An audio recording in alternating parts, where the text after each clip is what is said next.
Hi, everyone. I'm Natalie Gochner. This is Both Sides of the Aisle, and I represent the political center and have on the political left Shireen Ghorbani. Hello. Hey, listeners. We're so happy you're with us. And on the political right, John Dougal. Hey, happy to be with you, and happy almost official Juneteenth. Yeah, it's the week of Juneteenth. It's been a busy week. I spent the weekend in Seattle going to a World Cup game. Now, we've talked about this a little bit before, but you were a soccer player. Yeah. Do you get to kick it around anymore or not really? Just with my grandchild, sometimes with my kids. But played for 25 years, and I went to Seattle and watched. I did not know that. 25 years. 25 wow. years, except for 2 pregnancies. Okay. Three times a week. Excellent. For 25 years. Well, good. That's just how soccer rolls. But I got to see Belgium play Egypt in Seattle, and it was just extraordinary. Yeah. Loved every minute of it. Yeah. What were some of the things you noticed? The biggest thing is when people say that this is the biggest sporting event in the world, there is no question. When you bring together all these cultures in a single tournament, that's what's awesome. The international global feel of it. Yeah. And, to be walking to an arena and the streets are just electric. And, you see some Egyptian jerseys and some Belgium jerseys, but people just put on their jerseys. Tons of Mexico jerseys. Yeah. I was wearing a USA, red, white, and blue, and lots of flags, and just the beauty of sport to bring people together. A lot of the T-shirts in the fan shops were "We Are One," and they use the World Cup. If you know the trophy, it's like a almost number like one. A torch or something. Yeah, it looks like a torch, but they use it as one. Yeah. Well, I've been watching. Have you Iran played. I watched Iran yesterday. They played New Zealand. Yeah, that was great. And then I saw the one that I thought that caught my attention was Cape Verde, which I had to look up in a 0-0 game with Spain. Yeah. How interesting. Yeah, super interesting. And that's what makes it fun is anybody can win on any day. Interesting. And I haven't been watching the games or anything like that. Sorry, I'm not a soccer fan, but I've been watching all these folks from around the world coming to the U.S. being introduced to our culture here. And the lady that's freaking out about ranch dressing and how wonderful she wants it on everything. And some guy that went to a Buc-ee's gas station and just blew his mind. And then somebody else that supposedly they drove for a couple hours across Texas and wanted to know if he was in California yet. And it's like, no, you're still in Texas. You're still, and the magnitude of this. And so it's just kind of fun for them to see things that we just take for granted that to them are, how big is this soda? Yeah. Good commentary there, John. This World Cup has 2 host cities in Canada. It has 3 in Mexico. I don't remember if it's 5 or 6 here in the United States, but they're in Vancouver, Seattle, LA, Houston, Dallas, Boston, Atlanta. It's really Kansas special. City? It's really special. Yeah. And what other thing I would just say, just to bring it into public affairs, politics, this program, I was really mindful, John, of Seattle. How did it show? And I think I told you I was going to Seattle, and you're like, Emerald City. Be ready, because Seattle is known for a ruckus kind of population, a large unhoused population, and those sorts of things. And I just want to tell you, it showed extremely well. Did it? It did. They had all these hosts lining the streets. They were well branded. They were directing people around, holding signs to find the link line or their light rail line. And it made me proud to be an American. They represented our country very well. That's awesome. Good. Yeah. Good. And I just despite the heat. It's extra warm in the Pacific Northwest. I was in Portland area, and it was in the 90s. And John, did you play a sport growing up? Why, yes. Yes, I did. What was it? You don't want to take a guess? Tennis. No. Water polo and swim team. Nice. Oh, nice. Very good. Yes, How about you, Shireen? Well, I did play soccer, poorly, but mostly, no surprise to literally anyone, dance. Oh, that's not a surprise. There you go. Do you remember the position you played in soccer, Shireen? No, I just did whatever they told me to do, but I was often midfield. The reason I ask is Shireen is a very good communicator, and you need great communicators on the back line and in the central midfield. Yep, that's central midfield is where I was mostly. Well, I speaking of water polo, I can remember, I think it was the 84 Olympics. There was a great commercial that I loved. And you didn't see it, but you heard horses jumping into the pool and the sound of horses when they were talking about water polo. Yeah. So let's talk about this U.S.-Iranian deal. And let's, make the point that the Iranian national teams... to do a deal. In our country... And here, and their fans are here. That diaspora is showing up, and this deal's being. It was really interesting to see a World Cup happening while 2 countries are at war. Oh yeah, Yeah. I had this moment last night. Well, I mean, one being a host country. One being a host country. Yeah. I was like, we're not there, but like Miracle on Ice vibes, right? Yeah, Like it was very interesting. Yeah. It was interesting. And I have to say this proposal, I guess if we're calling it a deal, unfortunately, I hope by the time our listeners get to this episode that it's public and we understand what's in it. But it has not yet been made public. And the idea is that there's been an agreement. Somehow. And the fighting, at least for 60 days. 60 days, yeah. Create a window for negotiations on other issues like the nuclear program of Iran, lifting of U.S. sanctions. And I understand that Iran's going to be able to charge a fee in the Strait of Hormuz. The Strait of Hormuz, which they're going to need because there's been extreme death and devastation in that country. This is one of those questions. It's been no tolls. But then they're claiming they're going to charge a fee. Uh-huh. Well, what's the difference between a fee and a toll? It's the same thing. So what's the saying? Clearly, it walked like a duck, it quacks like a duck. Yeah, so we'll have to see on Friday when they sign this MOU, agreement, if you will, MOA, a memorandum of agreement. It's not the actual deal. It's a deal to sign, to negotiate a deal. And so we'll have to see what's actually in there versus my argument, like I made last week, is Iran, I think, just wants to stall, especially when it deals with nuclear materials and potentially nuclear weapons. How do you think all of this will affect the midterms? In other words, I think Trump wants to you can make a huge argument that this president created a really difficult challenge for his party by doing this and coming up with a solution that doesn't get you back to where you were before. Well, I think he wants to expedite this thing and claim a deal and get it done so that it doesn't affect the midterms and potentially bodes well for the midterms.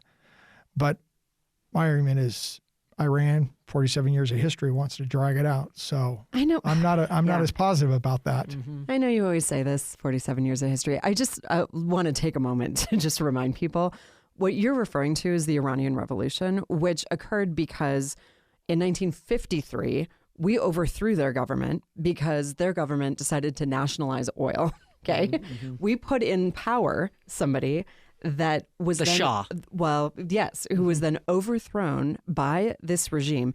So this, I mean, I know that it's like convenient to say 47 years ago, but we've been messing around in Iran a lot longer than that. Hey, can I just make, but I hate to keep bringing everything to soccer, but in the World Cup, they're trying to call countries by the names they want to be called. And you saw what they call Iran. Did you see this? No.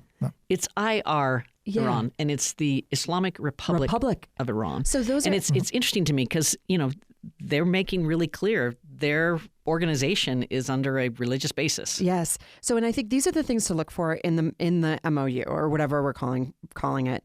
Does it address proxies? Or, is there still the support for Hezbollah that we've seen out of this regime? Yeah. Is there regime change? No, there is not. We have actually a harder line government in place. There's not going to be a way to address that in that. I think the two other big things you mentioned, the nuclear program, what is going to be negotiated there? I can't imagine it's going to be better than the JCPOA, and that took years. This will take years.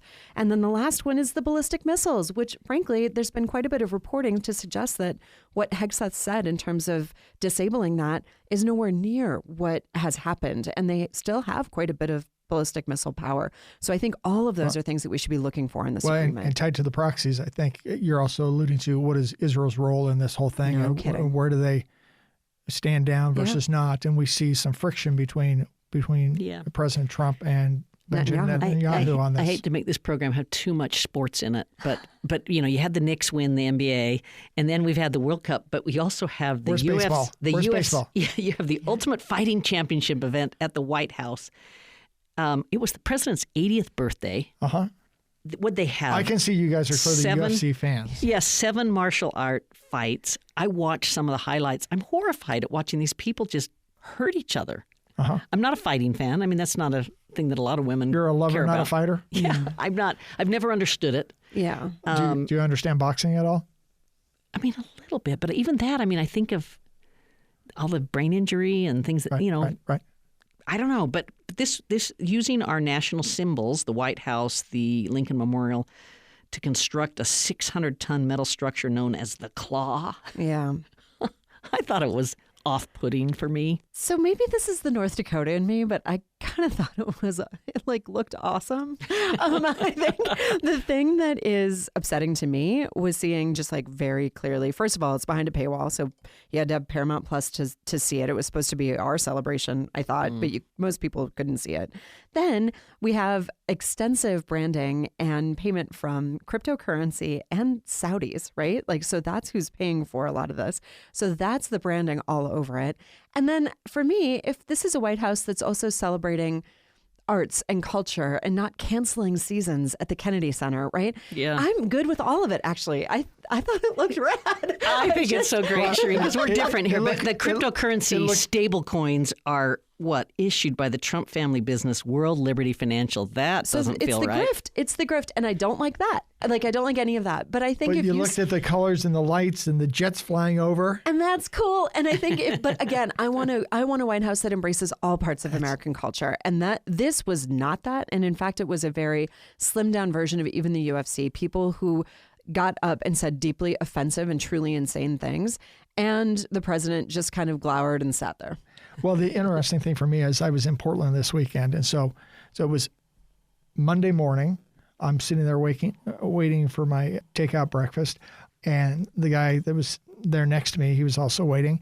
And he asked about if I saw the fight. And I told him I hadn't. And he goes, yeah, I don't usually watch that, but I watched it. It was really cool. And, here it is, liberal Portland. Yeah. This interesting. guy, You never know. This was the key liberal thing Shireen. that he was interested to discuss. So it reached out to more than just, who you might think are the UFC I'm okay crowd. doing it at Disneyland. I'm okay doing it in Madison Square Garden or something. I don't like doing it I accept that. on holy ground. Yeah. Hey, let's take it. If it were a soccer match, what would you think?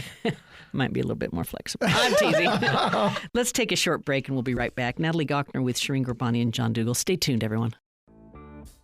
You're listening to Both Sides of the Aisle on Utah Public Radio. We love to hear from listeners like you. If you would like to send us a comment, email bsotapodcast@gmail.com. That's bsotapodcast@gmail.com. Thanks for listening. Shireen Gurbani on the left. John Dougal on the right. And Natalie Gochner in the Political Center. This is Both Sides of the Aisle. Before we jump to local news, can we just talk for a minute about Elon Musk becoming a trillionaire? Yeah. It was To what extent do we care? I mean, clearly some people are wound up about this. There's a big part of it. I don't really care. Congratulations. I'm trying to figure out what skill he has that has made him so extraordinarily successful in monetary terms. What is his big skill set, John? Well, part of it is some people would say that he's visionary in terms of where he was going, with reusable rockets going into space, with a massive network of satellites driving the internet, with electric vehicles and so forth. He's just an entrepreneur's entrepreneur is what a lot of people would say. That's probably true. I wonder how much, especially in his building years, how much he slept at night. A lot of folks say he really didn't sleep at night. Yeah, a lot of geniuses, so to speak, have few sleeping hours. Yeah, because their mind is so active. Well, I mean, there's quite a bit of critique also about. Some would say he's been engaged in a bit of a grift as well, especially around Tesla. There was quite a bit of reporting. I would just say something that occurs to me is the screwworm outbreak that is now happening in Texas. So this is a person who's now become a trillionaire on the back of our data, our information, exclusive access to our government, who absolutely shredded our, for example, USAID for many institutions that were in place to protect the American people.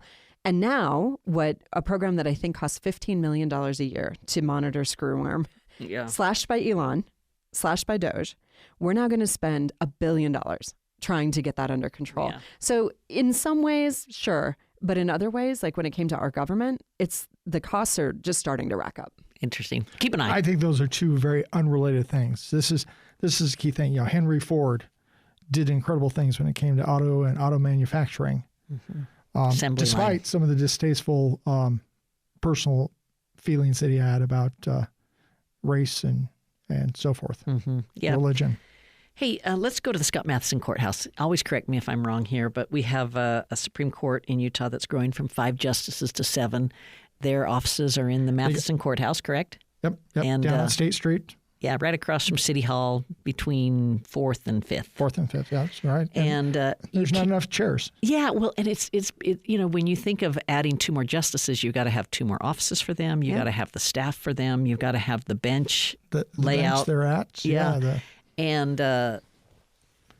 What's the cost here? $1.7 million. But you don't think you don't always think of these things when you think of expanding the court. And I'm all for investing in our government and rule of law and all those kinds of things. But it's going to be interesting. They have a fixed footprint. Somebody's going to be losing space as you do this. They've got to shuffle things around to make room for that. And then you also have to think about how much time it takes. So construction will go, my understanding, until September sometime. And then we have the new justice that's going through his confirmation hearings. One of the new, Jay Jorgensen, which our notes here say J.T. Jorgensen, which tells you he's a member of the LDS Faith because the LDS Faith likes to do the middle initial. Okay.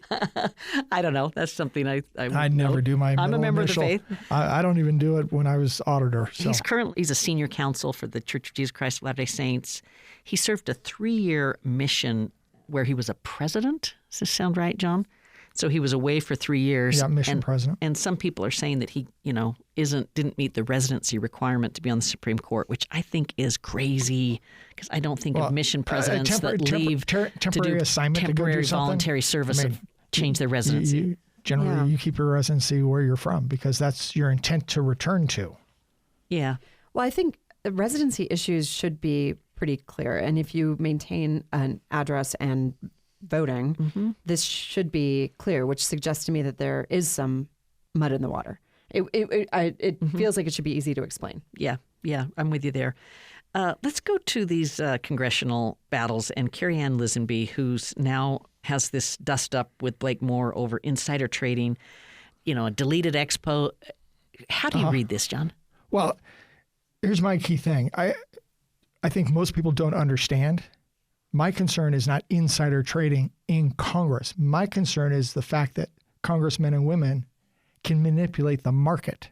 So it's not insider trading that's the concern. It's that they can take positions in companies and then move the market to benefit themselves. Right. And that's the bigger concern from my perspective. I do not understand this issue well, but it would make total sense to me if we don't do this, that everybody in elected office, in Congress, would have blind trust for their investments, that they don't have a say on where their money goes. Yeah.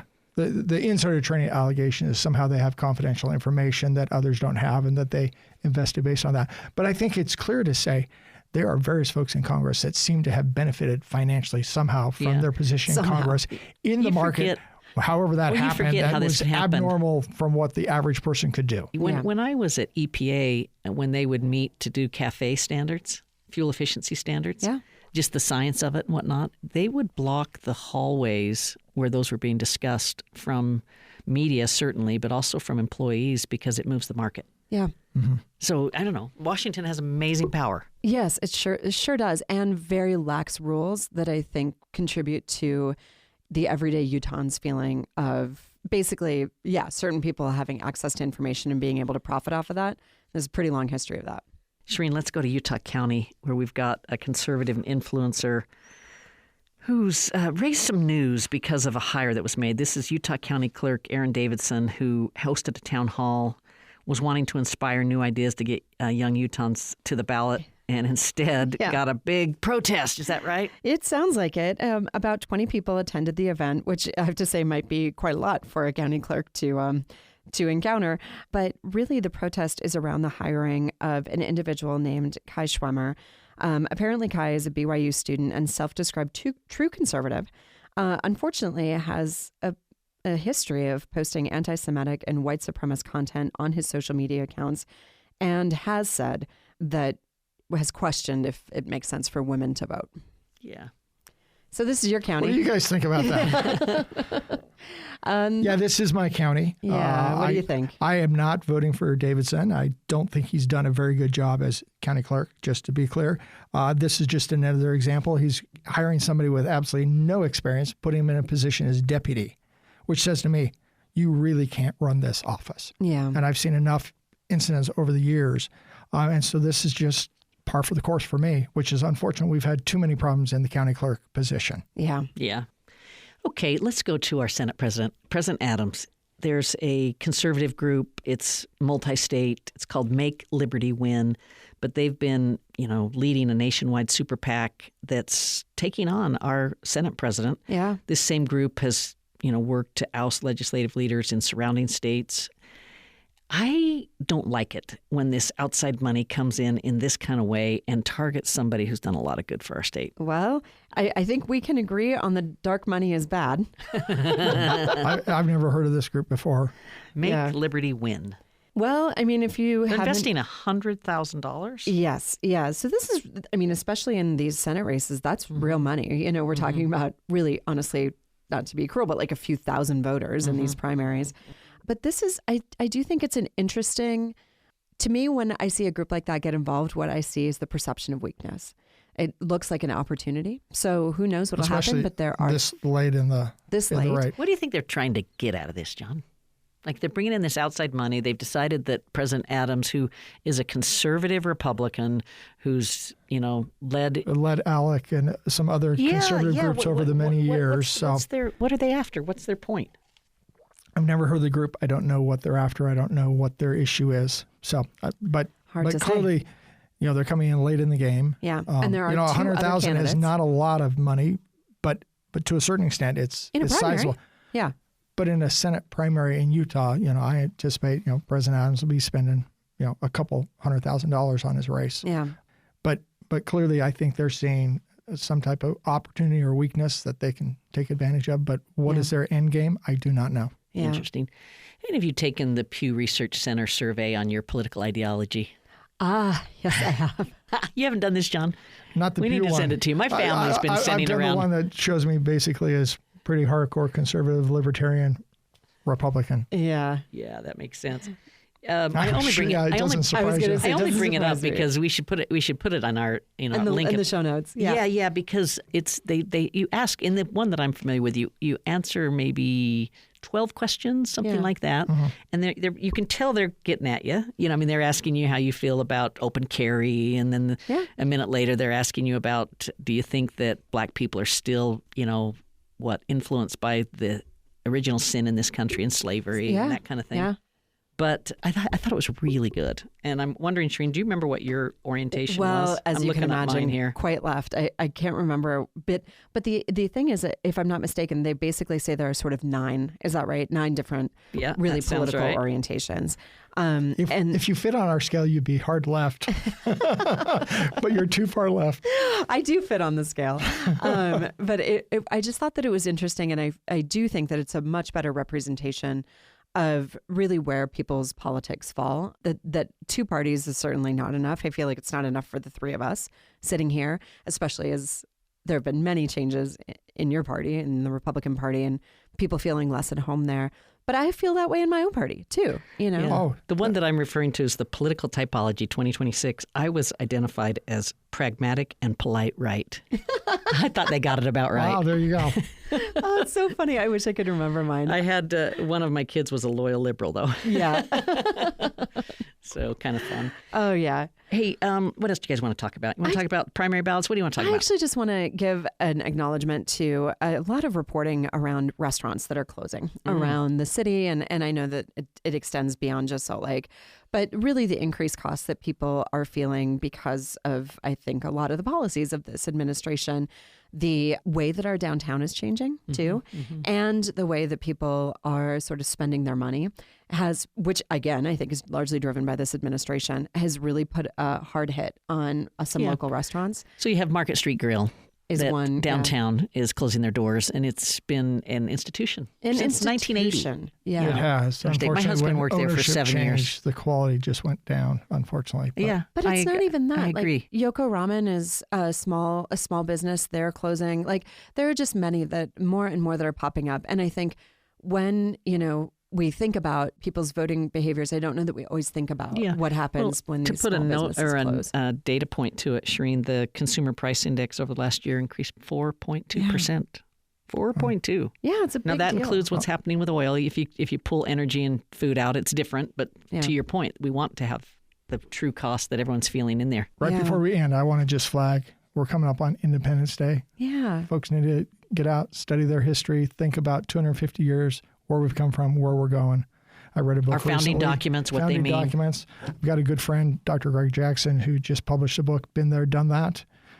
Talks about BYU professor? things, UVU professor. UVU talks professor. about what we've survived over, the first 100 years of our existence as a country and lessons that we can learn from that. So Yeah, very good. We can dive deeper into that in the upcoming episode. Yeah, we'll do it. And I won't be the first person to confuse BYU and UVU, would I?